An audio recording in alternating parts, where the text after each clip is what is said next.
West. Men who instigated hateful hit-and-run death get jail time. Sarah Graves and Shelby Richards look like college co-eds, but they're actually some of Mississippi's most racist people.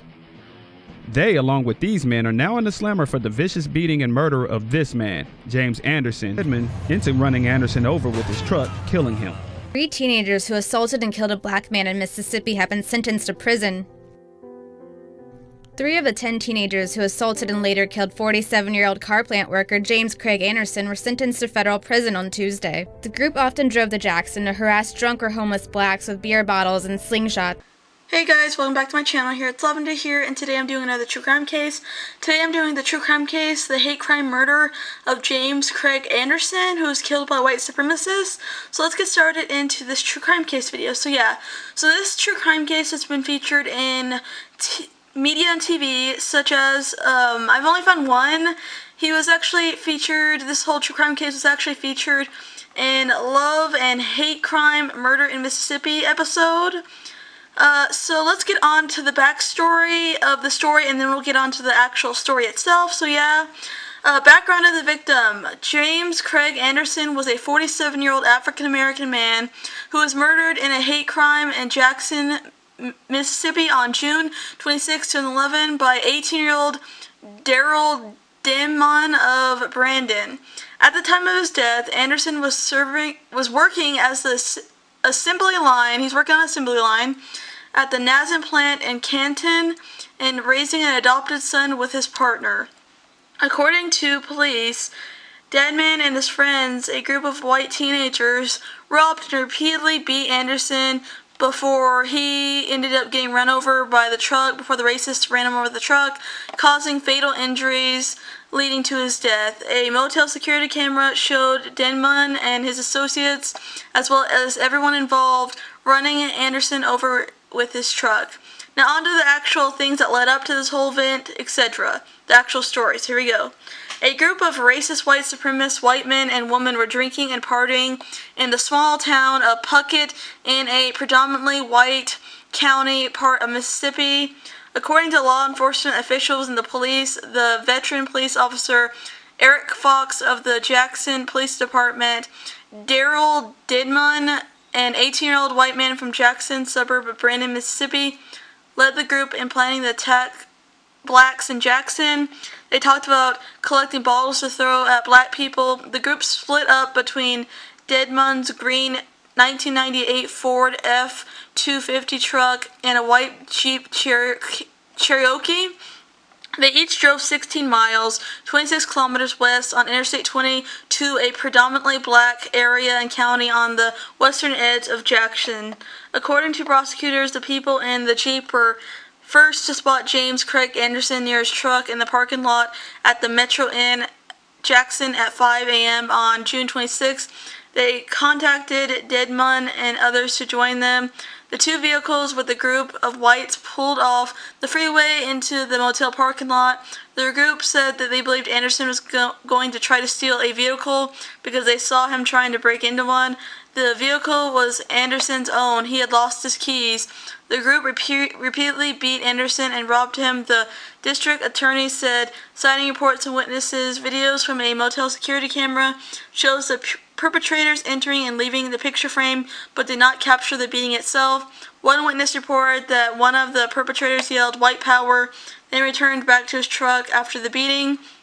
William Montgomery drove the Jeep away with several passengers within the vehicle, including John Aaron Rice. Deadman drove his pickup truck over Anderson, who was staggering along the edge of the parking lot.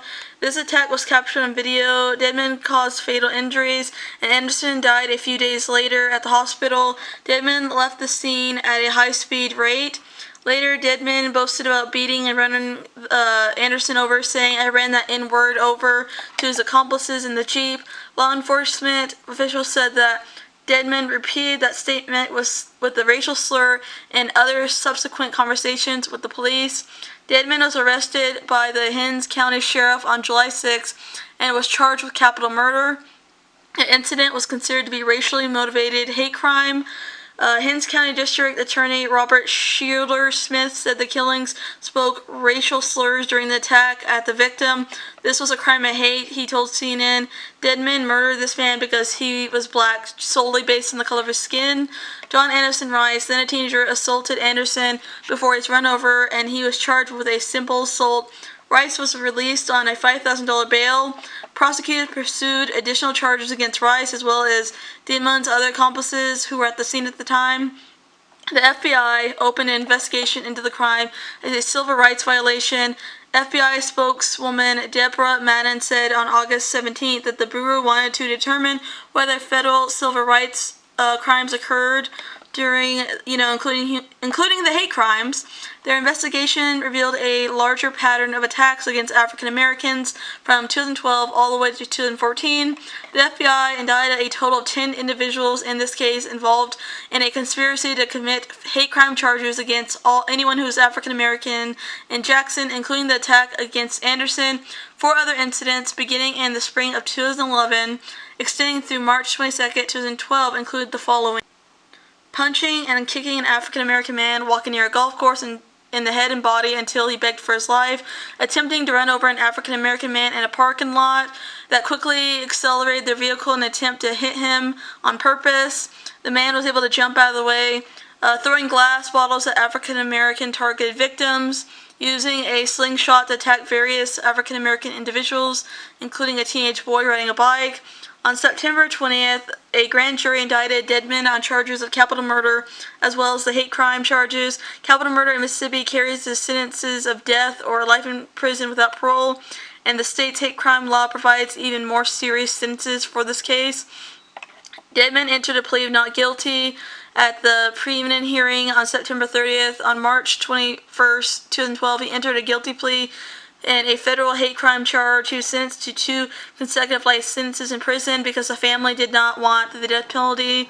During his sentencing, Deadman apologized to Anderson's family. On March 22nd, Rice and Butler pleaded guilty to federal hate crime charges and conspiracy charges. Another 4 of the total 10 charged with hate crimes were indicted on 8 counts in July 2014. John Lewis Black, Sarah Adden Graves, Robert Henry Rice, and Shelby Brooks Richards, all of whom had been with Deadman and his group the night of the attack against Anderson. The hate crime, all 10 of the conspirators pleaded guilty except for Deadman. They were sentenced to 4 through 18 years in federal prison. And on February 10th, 2015, the United States District Judge Reeves sentenced Deadman to 50 years in prison, Rice to 18.5 years in prison, and Butler to 7 years for their roles in the hate crime cases. Initially, the case was being investigated locally. Release of the motel video showing Anderson being run over attracted national, worldwide attention, ultimately resulting in a federal civil rights investigation. On August 14th, 2011, about 500 people marched in Jackson from a church to the motel to denounce the racially motivated hate crime. The group included a mix of rich/poor, black/white, male/female, gay and straight, according to the 75-year-old activist Rims Bosser. Among them, Christian and Jewish clergy. On the internet, a war of words ensued to how the crime should be classified. The subsequent FBI investigation found evidence of a conspiracy by 10 individuals to commit several hate crimes. With the help of Southern Poverty Law Center, in September 2011, the siblings and mother of James Anderson filed a wrongful death lawsuit against 7 of the group who were involved in the attack on him. Anderson had a 17-year-old relationship with James Bradfield, who was helping him raise a young relative for whom he was a guardian. As Mississippi law did not recognize such relationships, Bradfield could not participate in the civil suit.